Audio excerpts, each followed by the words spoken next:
Okay, so then let's end with your three unique tips that guarantee a finish for PBP. Okay. So I guess like if I were to say my three bits of advice for prospective PBP riders, just the first thing is that tip one is like believe you can do it. Like you totally can do it. It is like I said, you do the math. It's right at the limit of, hard but so doable. The real limit is, do you actually want to do this? Like most people don't want to do this. Some people see it and they're like, of course I don't want to do this. And some people discover that like actually this isn't for me. Um, like I remember, I think I was riding with Kyle from Outer Shell Bags on the way out, who's a faster rider than I am for sure. Yeah. But we were riding together for a lot of the way, and then I think he decided to pull out. He's like, "Yeah, I'm just not having fun anymore. I don't want to be like he was. We were riding together, so Yeah. he could have finished if he wanted, but he's like, I don't want to do this. Okay. Totally valid choice. If you want to, you can finish it. And I guess to wrap up this tip one is the amount of you have to show up trained, but the amount of training you need, it might be a lot less than you think. At least in my experience, you have to hit that minimum, but the minimum is not that high. So thing one is believe it. Believe in yourself and you can do it.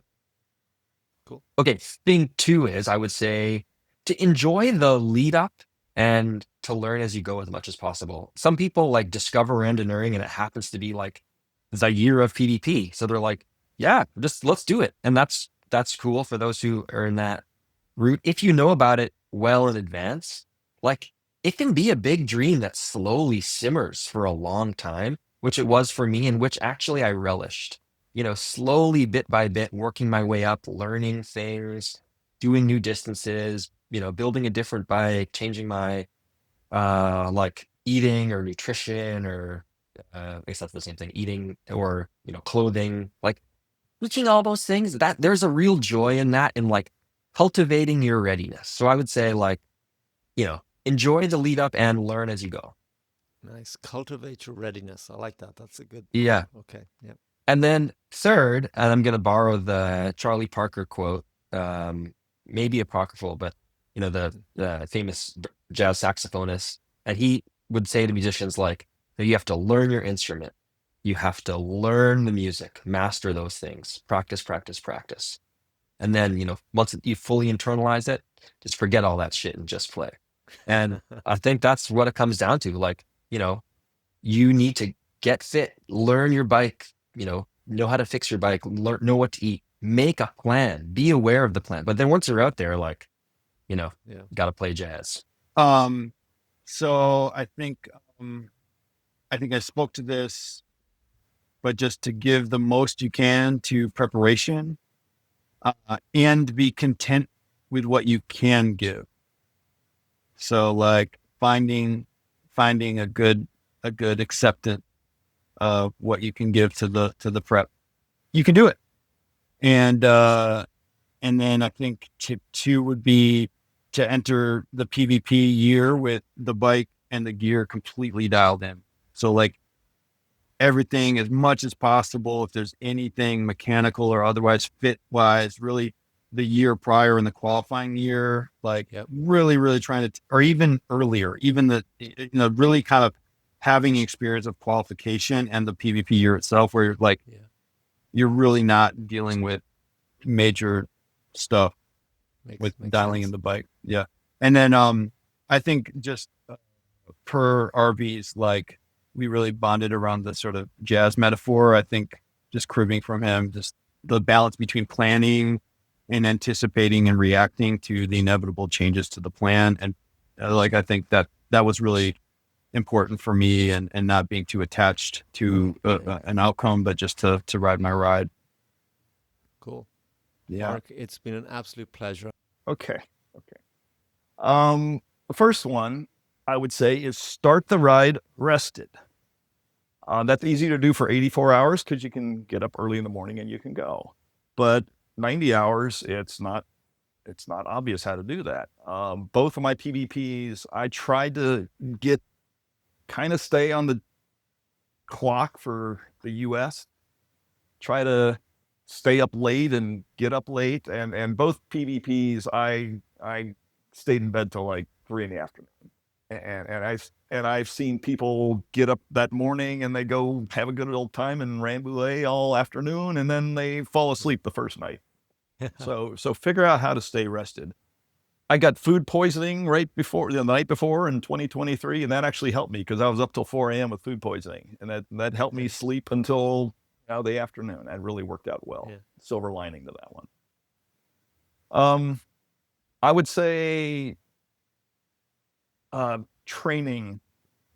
I did 2019 while I was still working, and now in 2023 when I retired.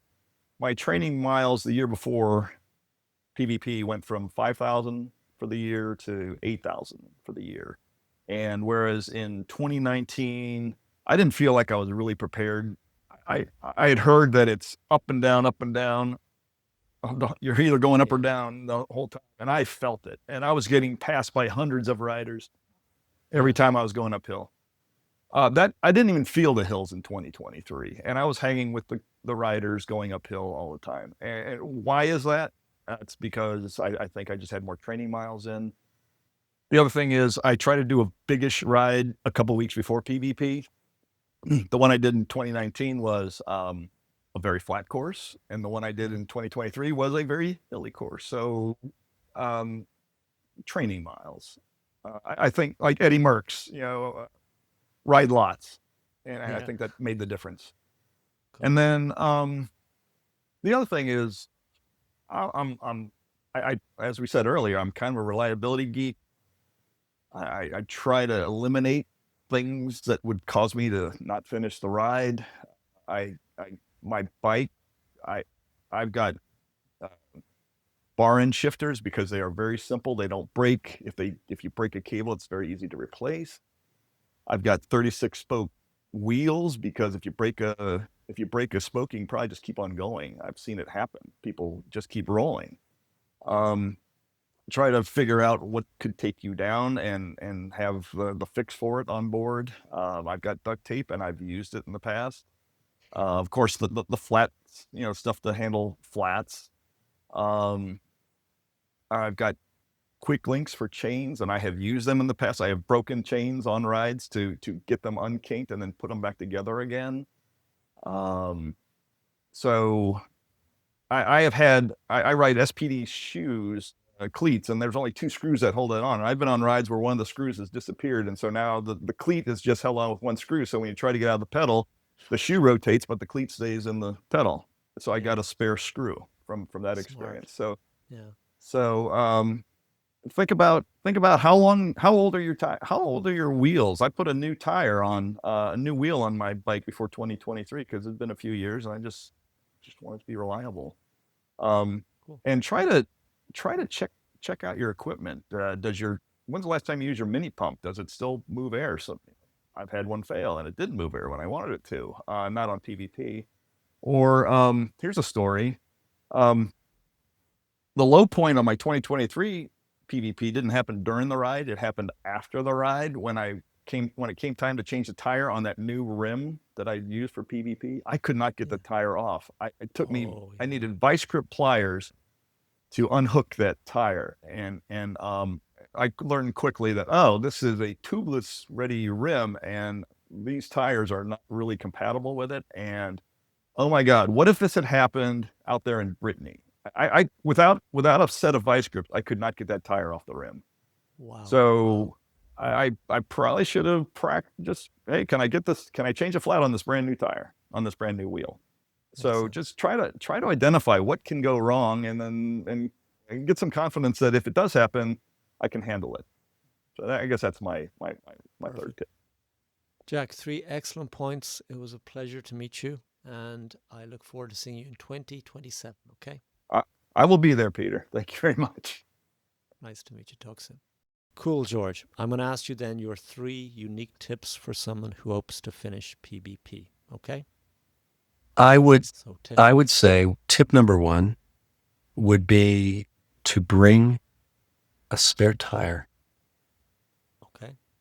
I did that. I had a flat, the very last section from Drew to the finish.